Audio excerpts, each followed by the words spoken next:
Hello, this is Mayor John Hamilton, and I want to thank you all for participating in this 36th annual Women's History Month celebration.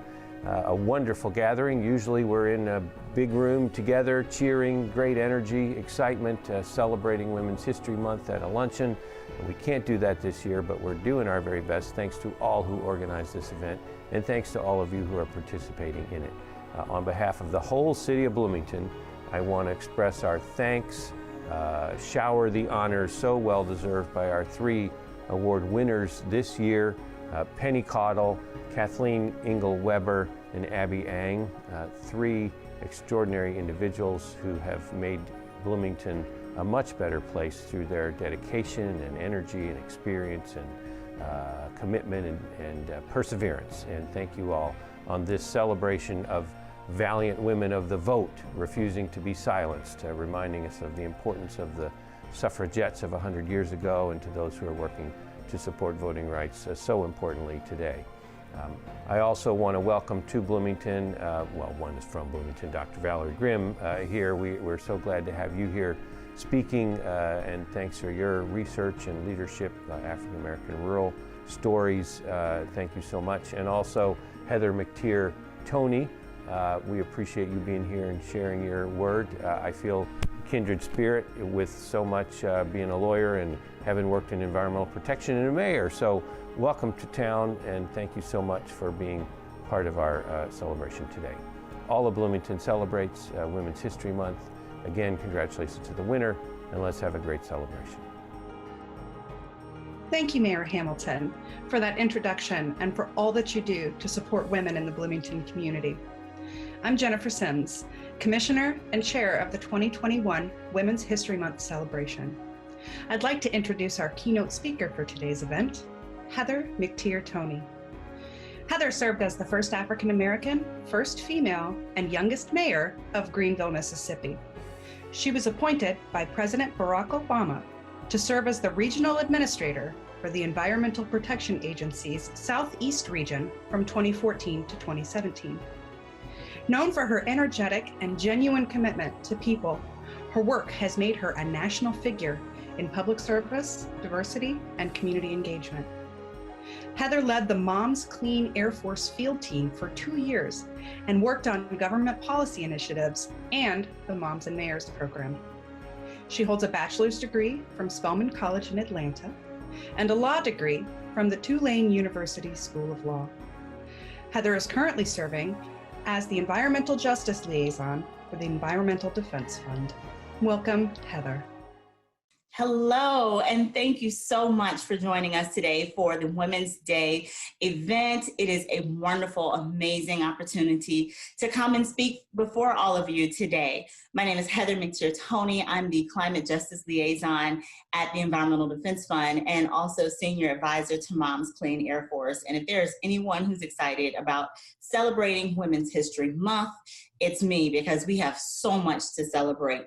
We've come through so much in 2020 that now is the time for us to stop and reflect, but also prepare for how we're going to move forward in the future, and to do so in a place of equity, a place of unity, and one where women are certainly heard, respected, and moving forward in all the work that we have to do.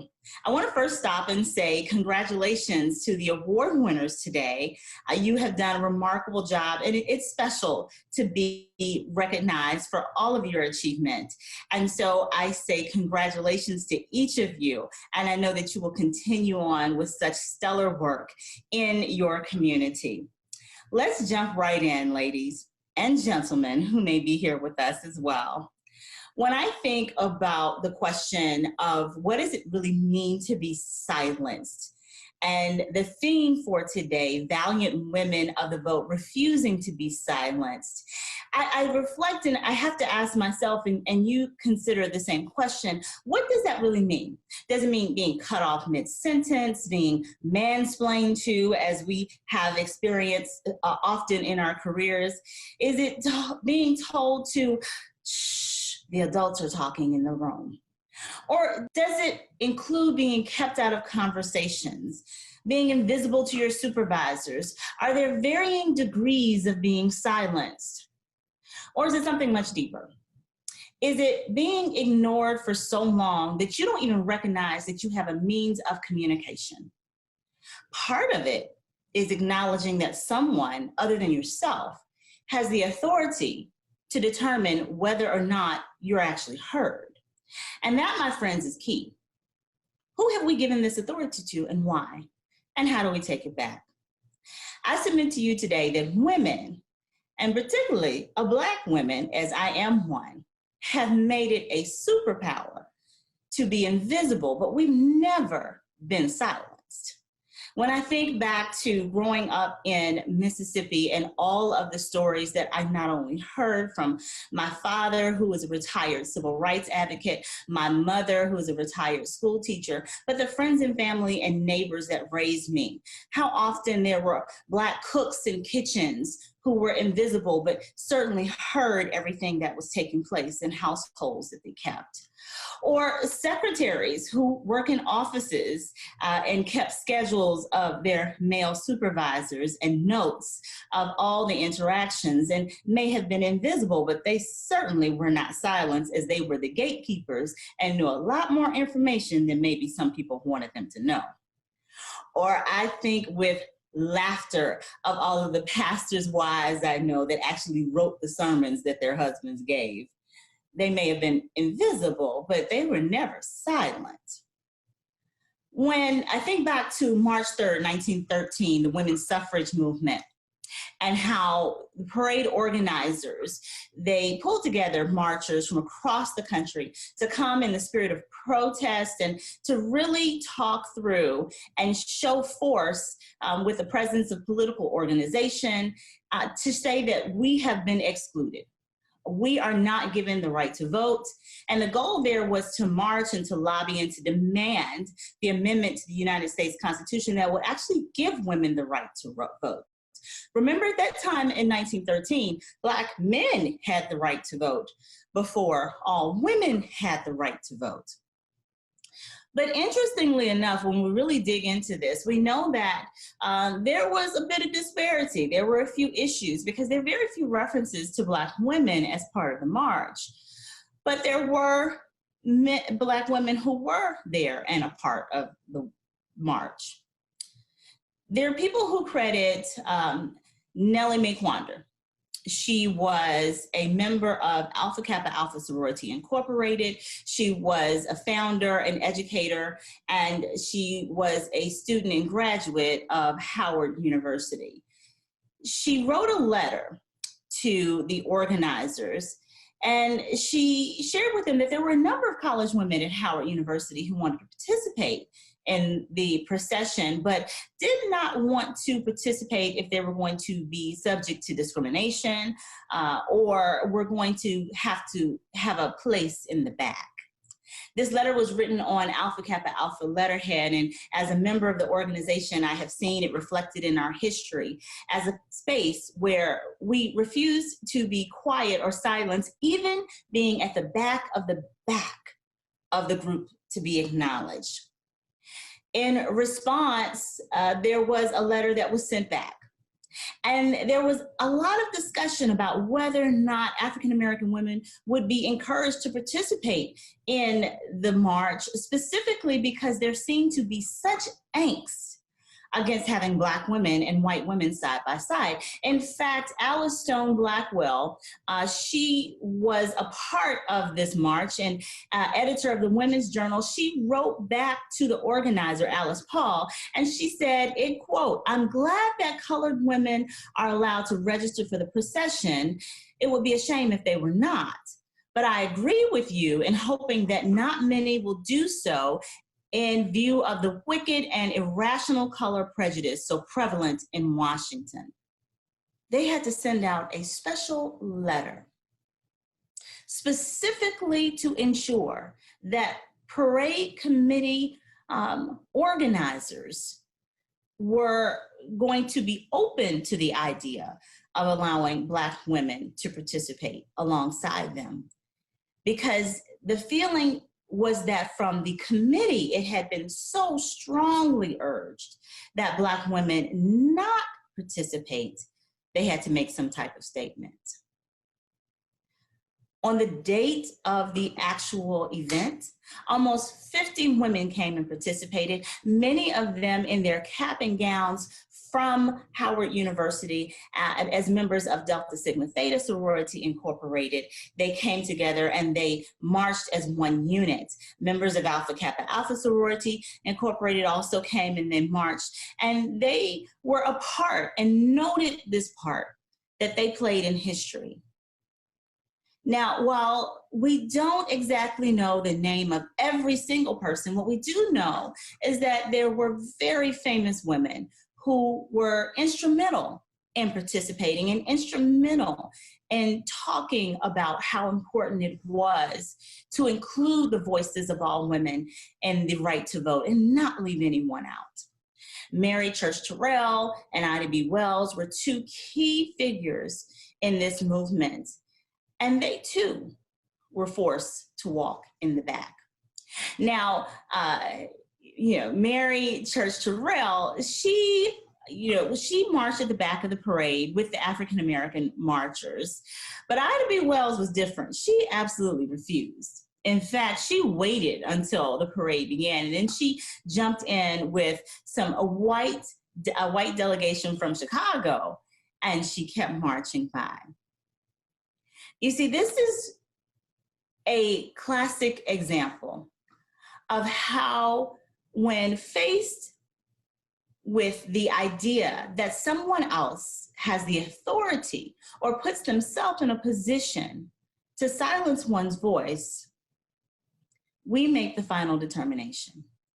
And I share that story and I share that history because it is so important for us to understand the power of unity today. Our nation has been torn apart from diverse perspectives and diverse thought and feeling. But as women, it is critically important for us to elevate every voice, because together, working together, we ensure that no voice goes silenced, because we are the ones who give the authority for ourselves. I think of it as being like the wind. You don't see me, but you definitely feel my presence. I may be invisible to you, but you hear my voice. None of the 5 physical senses may give any indication that I am here, but my vote, it proves my relevance. And we should all operate this way. And data shows us this. The Center for American Progress at Rutgers University constantly keeps up with data on how women engage in politics, how women think about policy and ideals, and they have been keeping up with this information since at least 1980.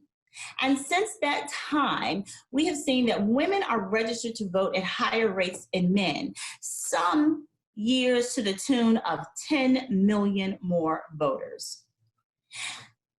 At the same time, we're still under attack in terms of attempts to silence our voices. In response to the historic turnout of 2020, 33 states have introduced or pre-filed some type of restrictive bill this year, and it's just March. 165 restrictive bills to keep people from voting as freely as they should be able to have already been introduced or in some way advocated for in over half the states in our country. And don't be confused, voter suppression impacts women and particularly people of color disproportionately.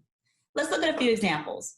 Exact match laws. Those are places where it says you have to have an exact match of your name in order to vote. What about those of us in the South who have double names, Patricia Ann or Mary Catherine, and it could be a hyphen between it? And you can't vote because there's not an exact match of your name, simply because there's not enough character space to put all the names that your mother and father blessed you with on the card.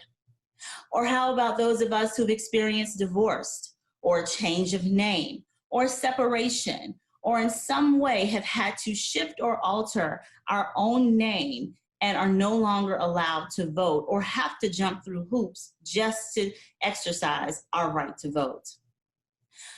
Laws on limits of times and days that polling places are open impact women who have to have childcare or are in some way trying to figure out how to go and vote either with their children or move around the times of school and work.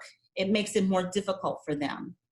What about the closure of polling places? Because since 2013, over 1,600 polling places have been closed in the United States of America.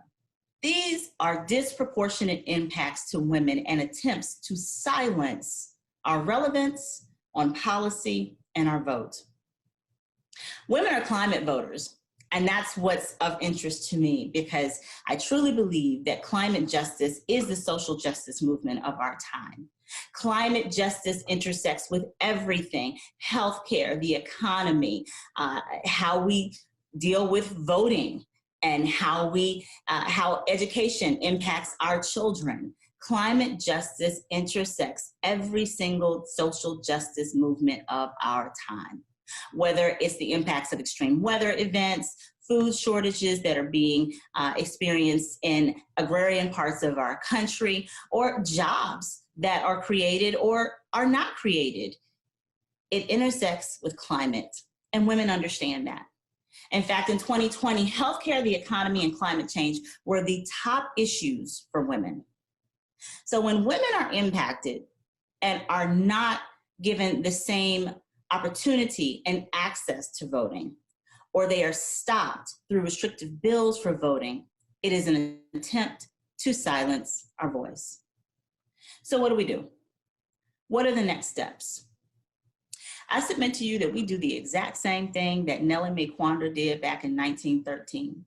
We do the exact same thing that Mary Church Terrell and Ida B. Wells did when they pushed themselves into a space where they were included and they were present, but they were attempted to be silenced, even in a situation and with a group that was doing the right thing and trying to get women to vote.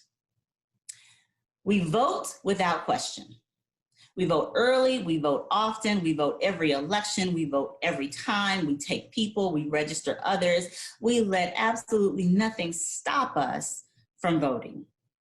That is number one, whether it is local, state, or federal, whether it is school board or president. We make sure that we exercise our right to vote. Even when we don't know if we're voting for the right person or who the people are, or if their issues align with ours, not voting is a vote.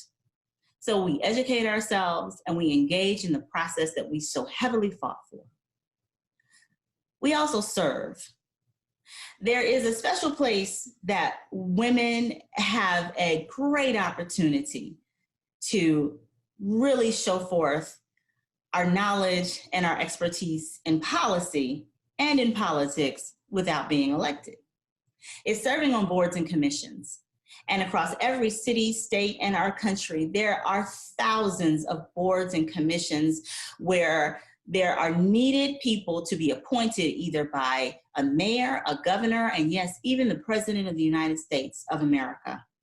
These boards and commissions are spaces where women can come and serve in a policy decision-making space and affect some of the ideals around voting, around climate, that are so necessary to how we conduct business in this country.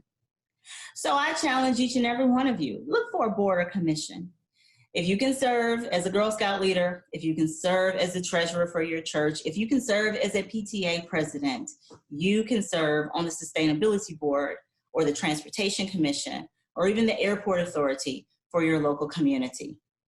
And I have a special little thought here. If you have a climate or environmental focus, it's even more important that you do so, because climate and environment layers every sector of our work today. We train. We must also teach and mentor. We must also bring someone else up alongside us. I recently had a wonderful opportunity to testify before the House Financial Services Committee.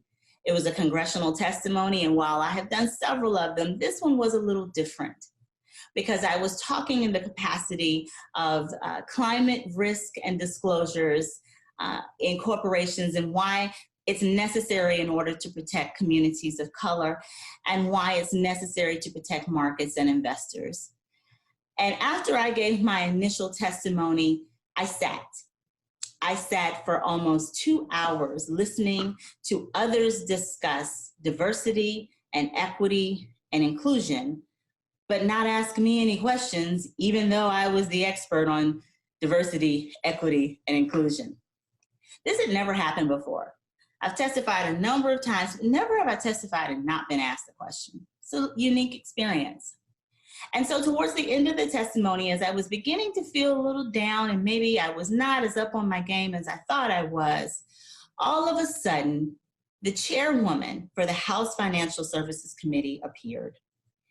The chairwoman is Chairwoman Maxine Waters, and she came from another press conference to this committee meeting for one reason, and that one reason was to ask me a question and to ask me specifically to give my expertise and my opinion on this particular issue. It was a powerful moment for me because I recognized immediately that the great Maxine Waters had yielded me her time. But it was also a lesson. And it was a lesson that as women, it is important for us to watch out for and ensure that we are protecting each other's voices, that we elevate every time we have an opportunity, another woman's voice in a space where she may not be able to elevate it herself. In that instant, I was grateful that Congresswoman Maxine Waters was mentoring me and showing that even she would stop and take time to ensure that my voice was heard. We must continue to honor and uplift each other day by day, minute by minute, even finding the places where we may not agree, but do have synergy such that we are protecting our voices, protecting our communication, and doing it in an authentic and genuine way that shows we're not silenced because we've not given anyone the authority to quiet our voices. We will vote, we will serve, and we will train, because as we move forward into this next generation and this next movement of work that is so necessary, our daughters are watching us, and we must give them a good and solid example. I am so grateful that you all are committed to doing and joining in this journey with me, even here in Mississippi, all the way to Indiana, from coast to coast, regardless of our race, our political party, our socioeconomic statuses, that we are joined together in this effort of protecting our voices, raising our children, and moving with force, marching into the next generation. I am grateful that I've had an opportunity to spend this time with you, and hopefully next time it'll be in person. I wish you well and good health, and enjoy a beautiful rest of this Women's Day celebration.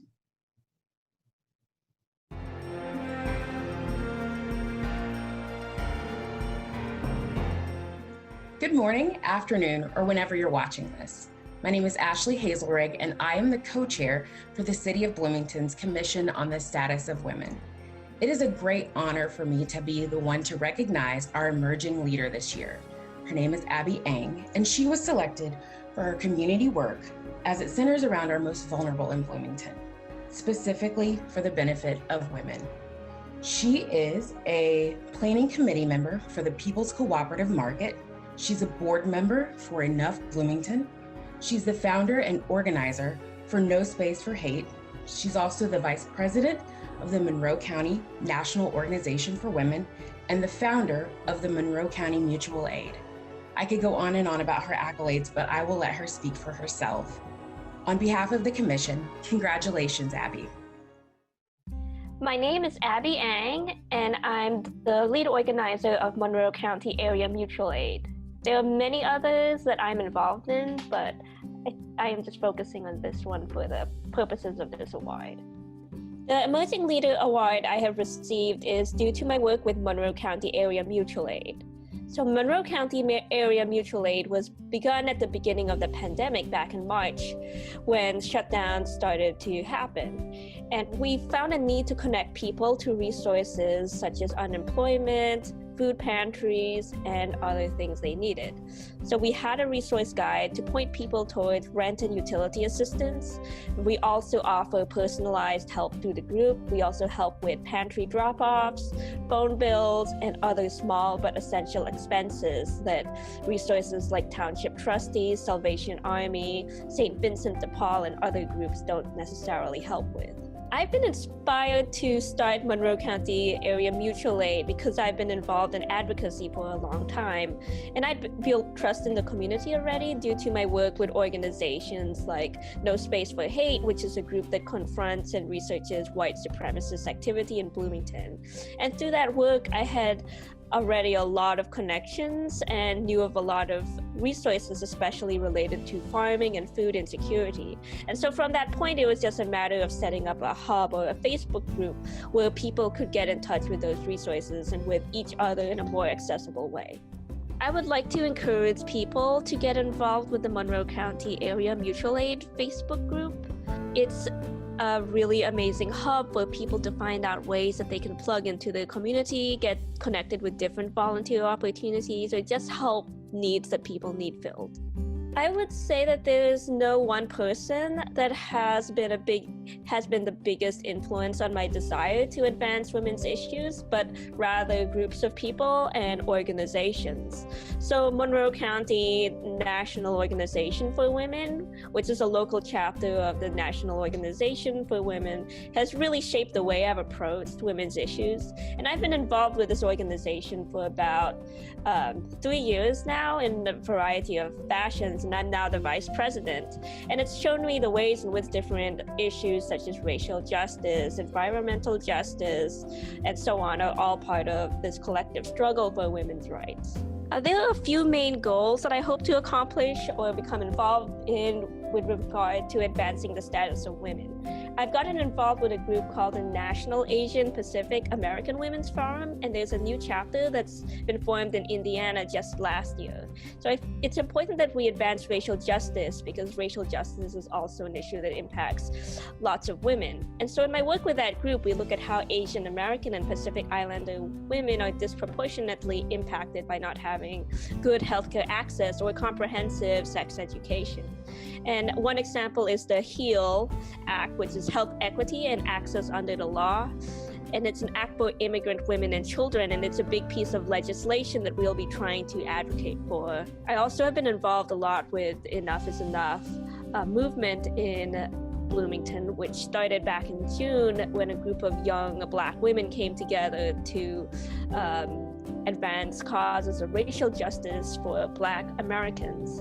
And that's work that I find incredibly inspiring. I would like to thank my family for helping to get me to this point, as well as my dissertation advisor in the Department of English. And as I'm finishing my dissertation, I've been very grateful to have my department's support in doing what would be considered extracurricular work.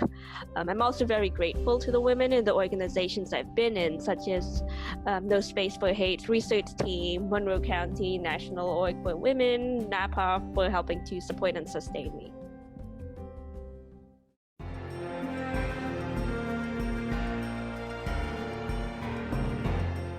The Toby Strout Lifetime Contribution Award is named for the former director of Middleway House and former Bloomington Commission on the Status of Women Commissioner, Toby Strout. This award recognizes a woman whose work has significantly advanced the status of women through leadership and service. The winner of the 2021 Toby Strout Lifetime Contribution Award is Cathleen Weber. Kathleen Weber has worked tirelessly as an adjunct professor, founder of a woman-owned business, activist, ally, mentor, and social worker. She has dedicated her life to supporting people who live with dementia, as well as their families. Kathleen became a social worker at the Bloomington Hospital in 2003, and later served as the director for the Bloomington Hospital Alzheimer's Resource Center. She is founder and director of the Better Day Club, an innovative day program for people with Alzheimer's. In 2011, she co-founded Fair Talk, to fight against HJR 6, the proposed constitutional amendment that would have permanently banned any legal recognition of same-sex relationships, including marriage. In 2016, she was the recipient of the Girls Inc. Bold Award for her contributions in the community that support and inspire girls to be strong, smart, and bold. On behalf of the Bloomington Commission on the Status of Women, we thank you for all of the service that you have done in our community. Good afternoon. My name is Cathleen Weber, and I'm a licensed clinical social worker here in Bloomington. For the past 8 years, I have owned and run 2 small businesses. The first is Better Day Counseling and Consulting. That's a private counseling practice focusing on geriatrics, dementia, and family caregiving. I also designed and ran Better Day Club, which is an adult day program for people living with dementia.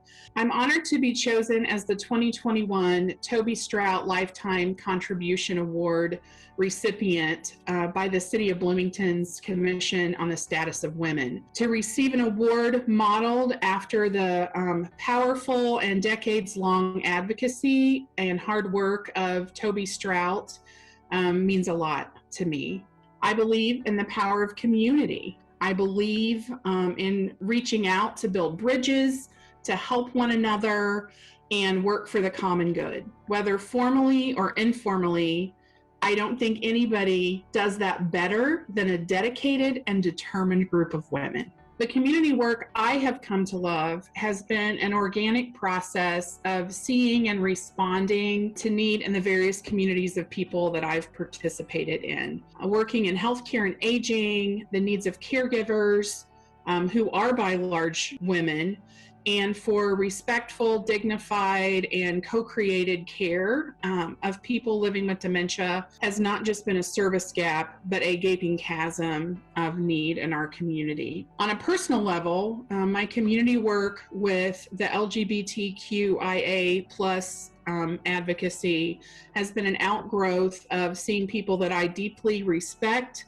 work with, and have been lifelong friends with, not just disenfranchised, but have their rights targeted through focused federal and state legislation. So working in aging, I had a very clear view of what a lifetime of inequality and disenfranchisement could look like in terms of aging well and safely. And as a social worker and as a friend, then I knew that allies had to speak up for change. And so in that community work, that's something that I have tried to do on a regular basis whenever I could. There are definitely more than a few folks that I would like to thank. None of us do things alone. We work and accomplish things together in community.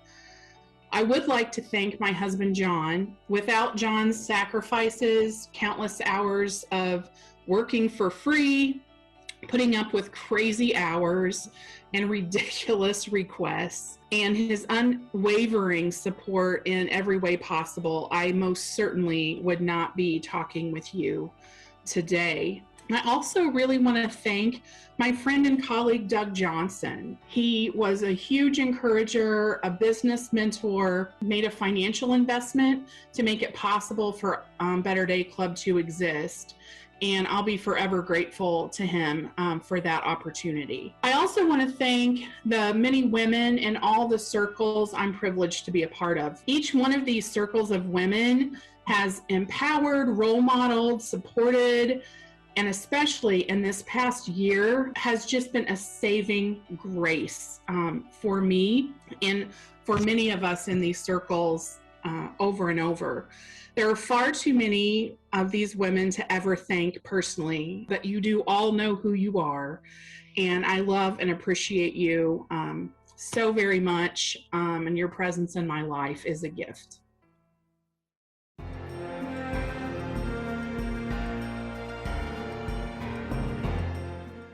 Hello, my name is Shruti Rana. I'm a commissioner on the Bloomington Commission on the Status of Women. I'm honored today to be able to announce the Women of the Year Award for 2021. The Woman of the Year award is presented to a woman who has improved the quality of life for other women in our community through inspiration, community service, or professional accomplishments which go above or beyond normal job responsibilities.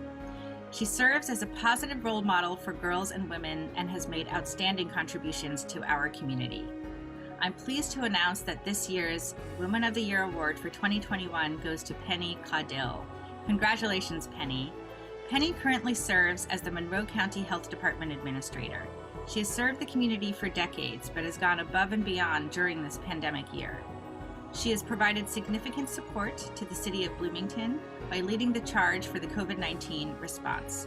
She serves on the MCCSC COVID-19 response team, works with IU fraternities and sororities to stop the spread of COVID-19, and provides strategic direction on COVID-19 testing, public health campaigns, and vaccine distribution. Congratulations again, Penny. We are thrilled to be able to make this award to someone like you who has done so much for our community and has such a bright future ahead. I am Penny Caudill. I'm the administrator at the Monroe County Health Department.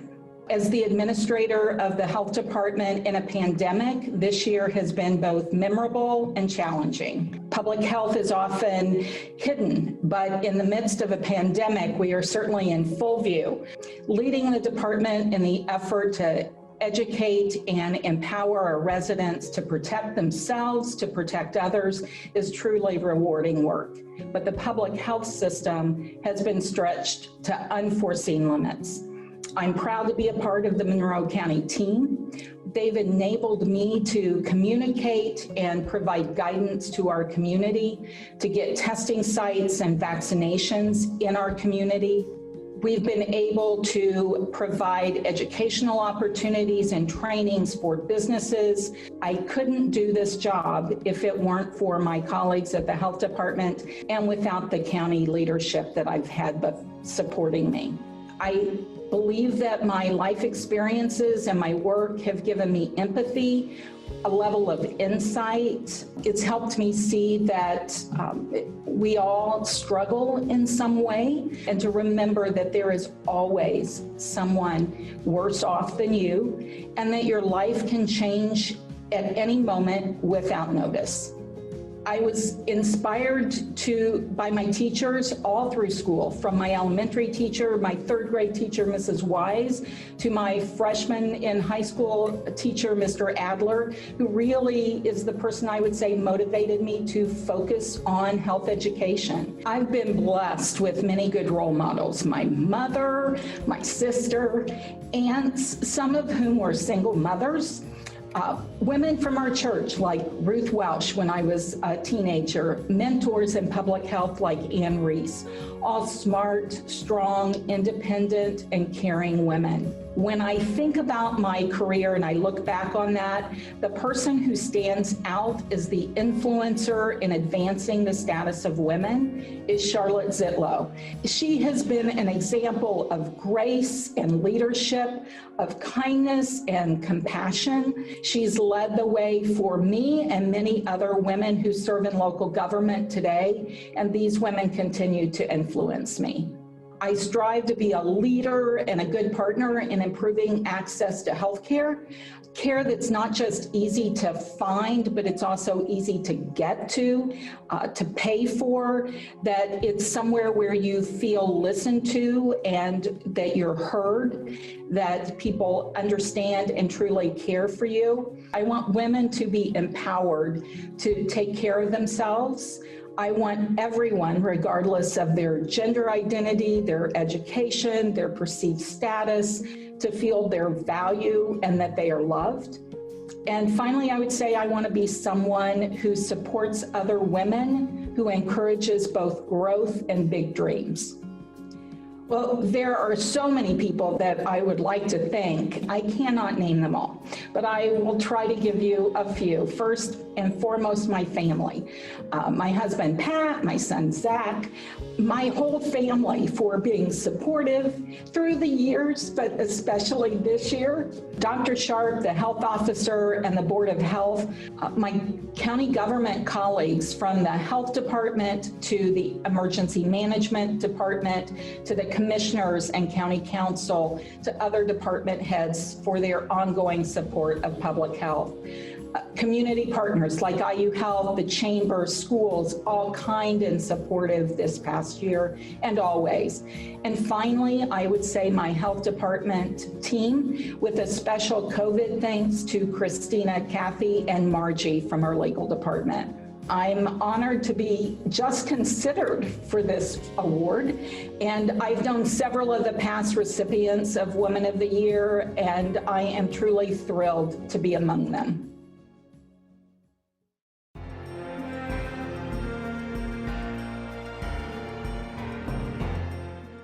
Hello everyone, my name is Nana Amor Remy, and I am a visiting assistant professor at the Department of African American and African Diaspora Studies here in Bloomington, Indiana. I am highly privileged to be introducing the keynote speaker for the 2021 Women's Leadership Development event, Dr. Valerie Grim. Dr. Valerie Grim is the former chairperson and professor of African American and African Diaspora Studies at Indiana University, Bloomington.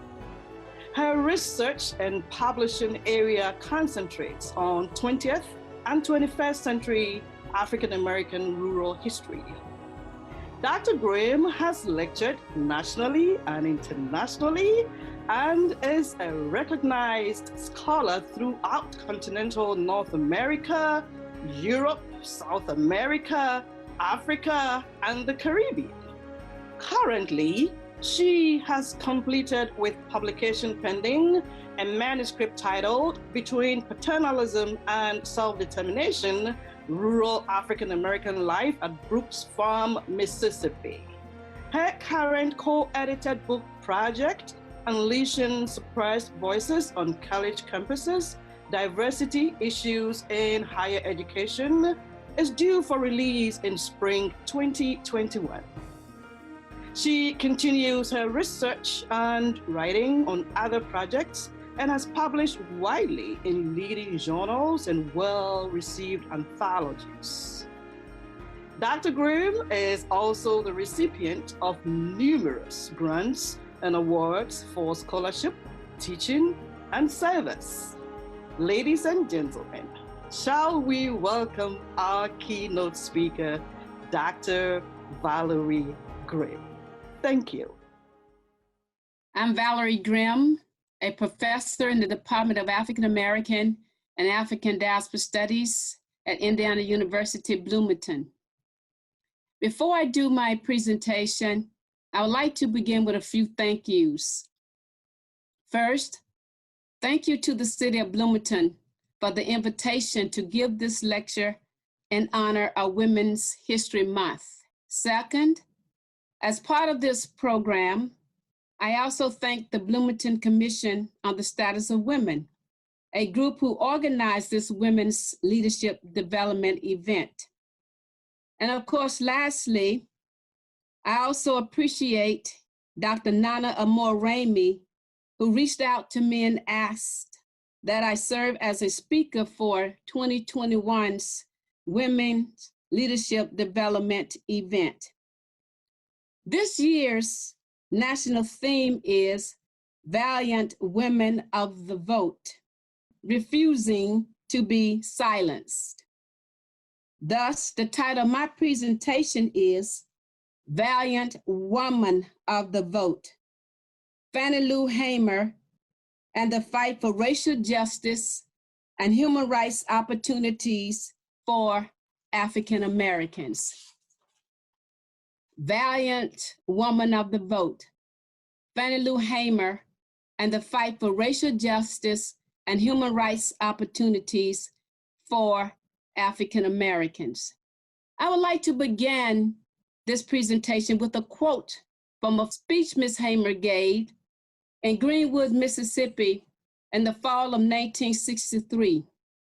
The speech was titled, "I Don't Mind My Light Shining." This is the portion that I would like to open with.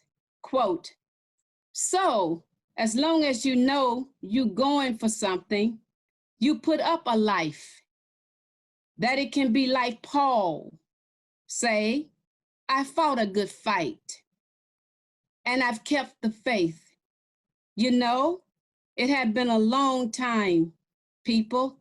I have worked as hard as anybody. I have been picking cotton and would be so hungry. And one of the poison things about it, wondering what I was going to cook that night.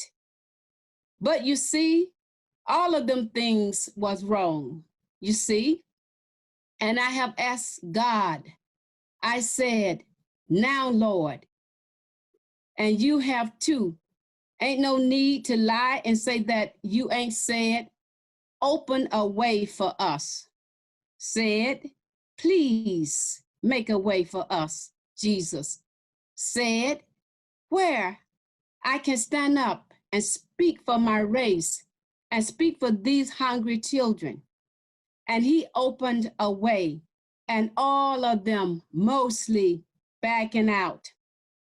You see, he made it so plain for us. He sent a man in Mississippi with the same name that Moses had to go to Egypt and tell him to go down in Mississippi and tell Ross Barnett to let my people go.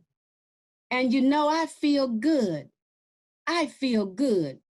I never know today what's going to happen to me tonight, but I do know as I walk alone, I walk with my hand in God's hand. And you see, you know, the ballot is good.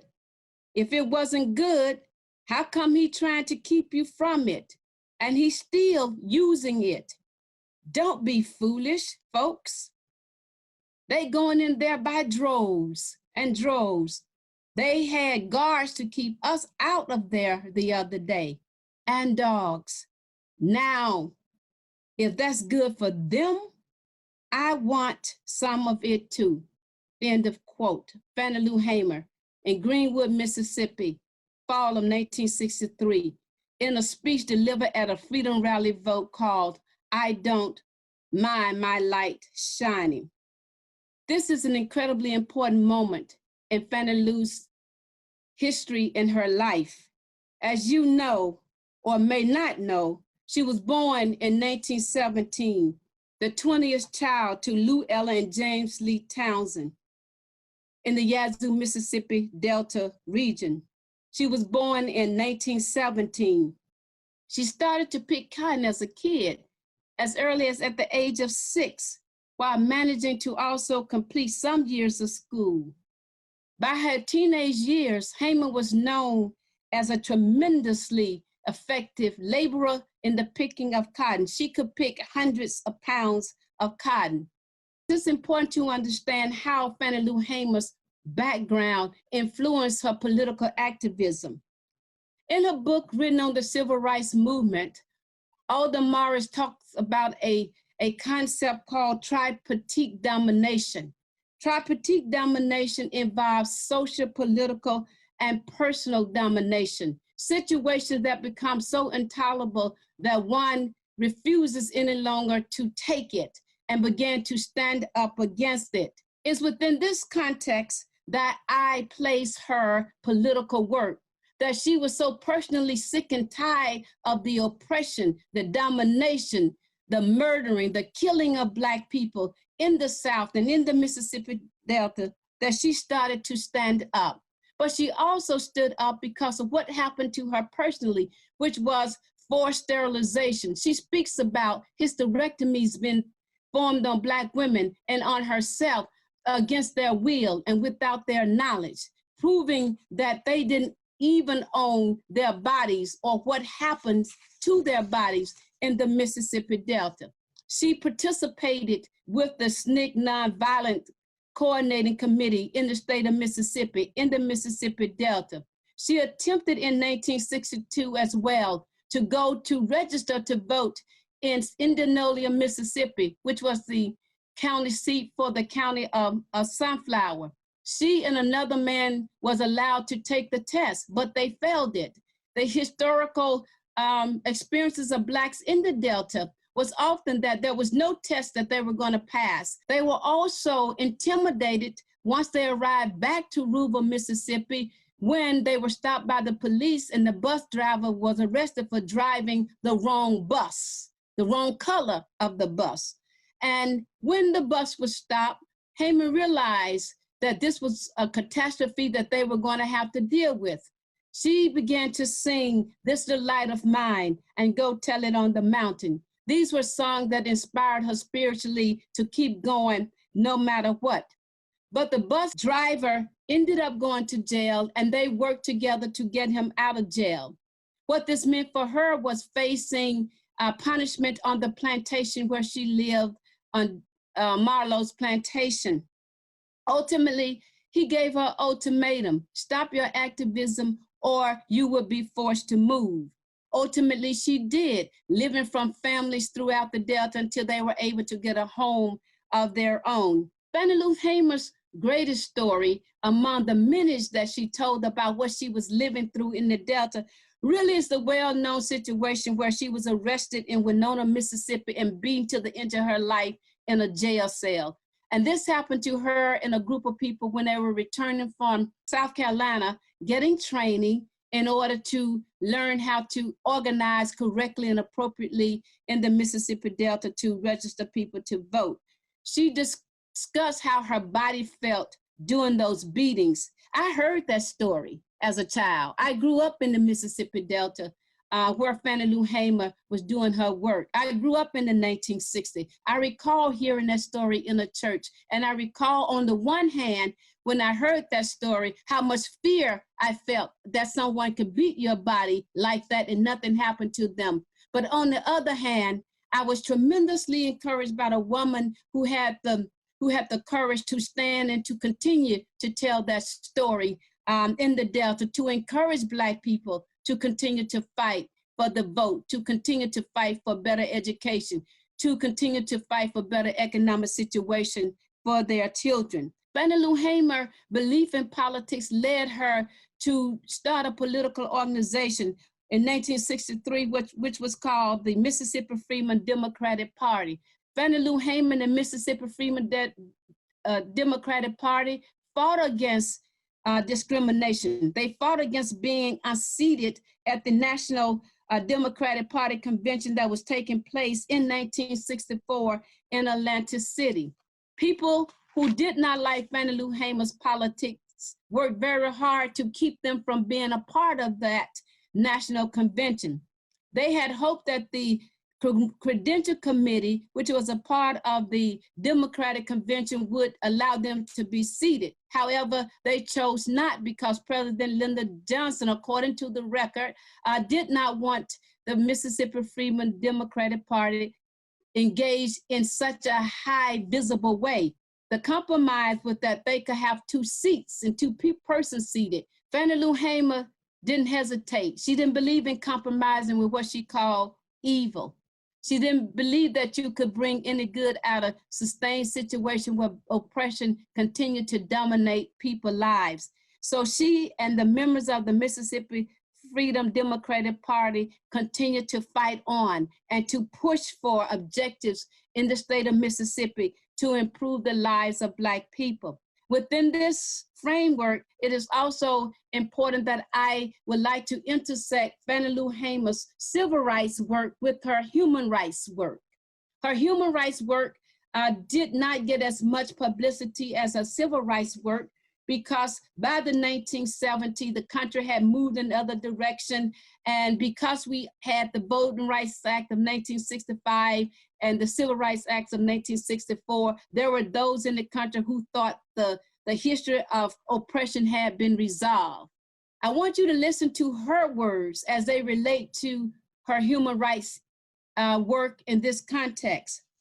About land, Hamer said, land too is important in the 1970s and beyond as we move toward our ultimate goal of total freedom. Because for Hamer, if a community is to build wealth, if a community is to prosper, it must have land, because land is the basis for autonomy, Land is the basis for security. Land is the basis for freedom. Land is the basis for liberation. Continually, her thinking on human rights has to do with food. What Hamer decided to do was to start a Freedom Farm cooperative in 1969 with a donation she received from an organization called Merger for Merger, a charitable organization based in Wisconsin.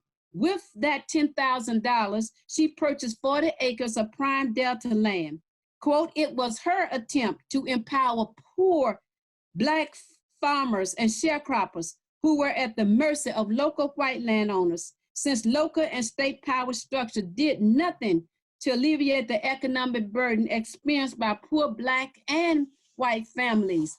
It is important to note, though, how Hamer is linking food to human rights, that human beings have a right to healthy food, decent food, have a right to be able to feed themselves and care for their families. She felt the same way about housing. Again, the intersection of human rights, the right to life mean also having the right to have a decent place to sleep, have a decent place to feed and care for your children. Hamer activism continued as well as she pushed for self-improvement as at the local government area. She believed, quote, community living and group decision-making is local self-government.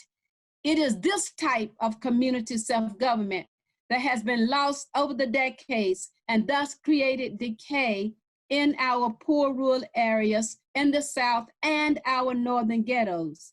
Fannie Lou Hamer had a lot to say about economics. About economics, she said, quote, economically, the Black community is crippled, mainly because of non-capital.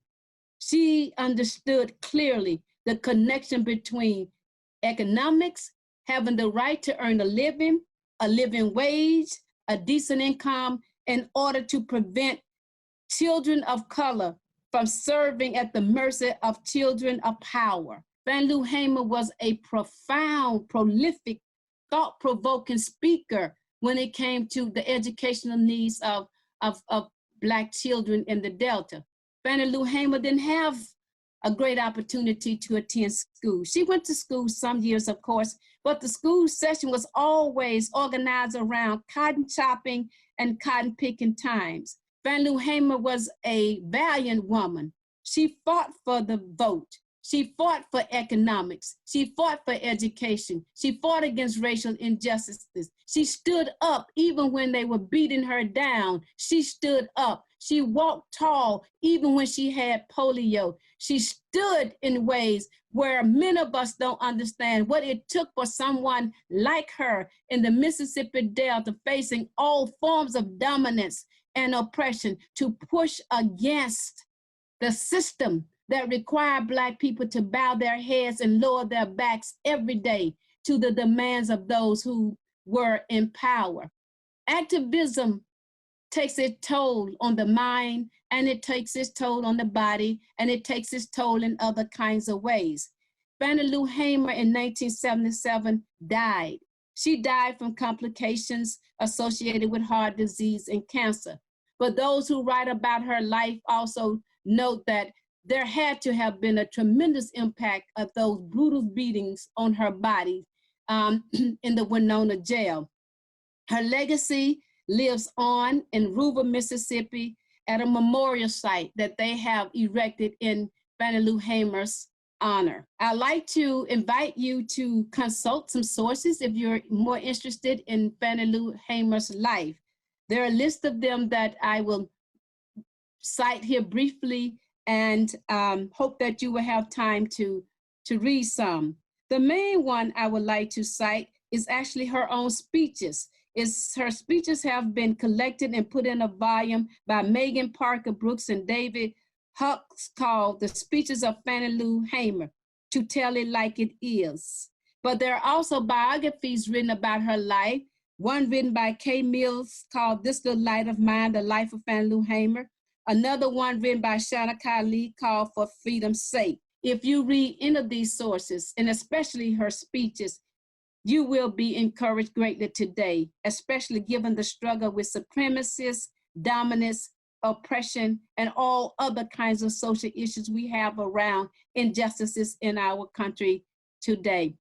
Again, I would like to thank Bloomington Commission.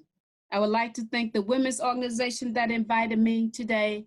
And I hope you have learned something about a woman who has had a tremendous impact on my life. I started school in Fannie Lou Hamer's Head Start in Rural, Mississippi at 3. I didn't stop going to school until I had a PhD in my 20s. That's how much I value what she did for us in the Mississippi Delta. Thank you.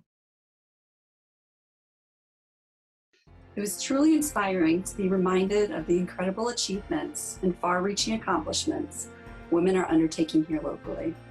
My name is Landry Cole, and I am the co-chair of the Commission on the Status of Women. On behalf of the Commission and its volunteers, we would like to thank you for joining us today to help recognize and uplift the women in our community who are performing great work. As we reflect on 2020 and the support and guidance that these women and others have given to help their fellow neighbor in Bloomington, it's encouraging to see what is possible in these unprecedented times. In lieu of our annual Women's History Month luncheon and Women's Leadership Development event, we wanted to find a way to gather and share the great work and accomplishments of our award recipients. Congratulations to all who have been recognized here today. The 2021 theme for this year's event is Valiant Women of the Vote Refusing to be Silenced, in which we continue to celebrate and honor the centennial of women's right to vote and the work done to get us here.